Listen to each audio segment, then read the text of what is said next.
বিগত সরকারের সময়কাল থেকে বন্ধ হয়ে যাওয়া বাংলাদেশি কর্মীদের জন্য মালয়েশিয়ার শ্রমবাজার আবারও খুলছে। পাশাপাশি কর্মী নিয়োগের ক্ষেত্রে একটি ন্যায্য, নৈতিক এবং স্বচ্ছ প্রক্রিয়া নিশ্চিত করতে সম্মত হয়েছে দুই দেশ।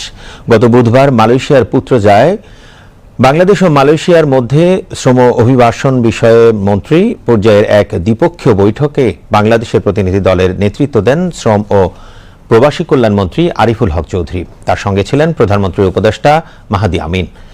মালয়েশিয়ার পক্ষে নেতৃত্ব দেন দেশটির মানব সম্পদ মন্ত্রী দাতো শ্রী রমনন রামকৃষ্ণন। বিস্তারিত রিপোর্টে। 1 জুন 2024 বাংলাদেশ সহ কয়েকটি দেশ থেকে কর্মী নেওয়া বন্ধ করে দেয় মালয়েশিয়ার সরকার। প্রায় 18,000 বাংলাদেশি কর্মীর সবকিছু ঠিক থাকলেও শেষ মুহূর্তে যেতে পারেননি শ্রমজীবী এই কর্মীরা।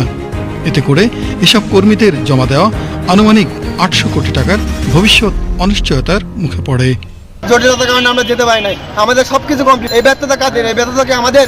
রাষ্ট্রীয় মালিকানাধীন প্রতিষ্ঠান Bangladesh overseas employment and services limited ওয়েলসের তথ্য মতে মালয়েশিয়ার শ্রমবাজার নিয়ে দীর্ঘদিন ধরেই নানা অভিযোগ রয়েছে। বিগত ফ্যাসিবাদ সরকারের 16 বছরে 3 দফায় এ বাজার বন্ধ হয়েছে এবং প্রতিবারই শ্রমিক পাঠানোর ক্ষেত্রে সিন্ডিকেট গঠনের অভিযোগ উঠেছে। এরপর চক্রের বিরুদ্ধে অনিয়ম, দুর্নীতি ও ঘুষের অভিযোগ ওঠে।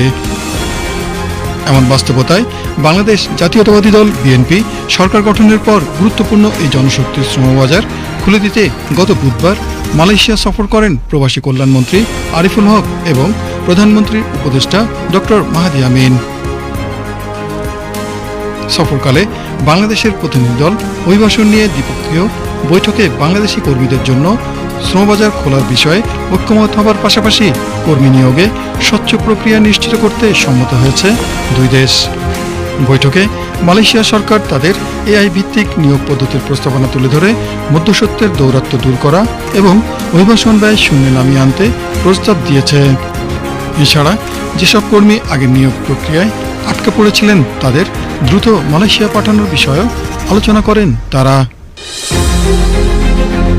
Sheikh Ali, BTV news.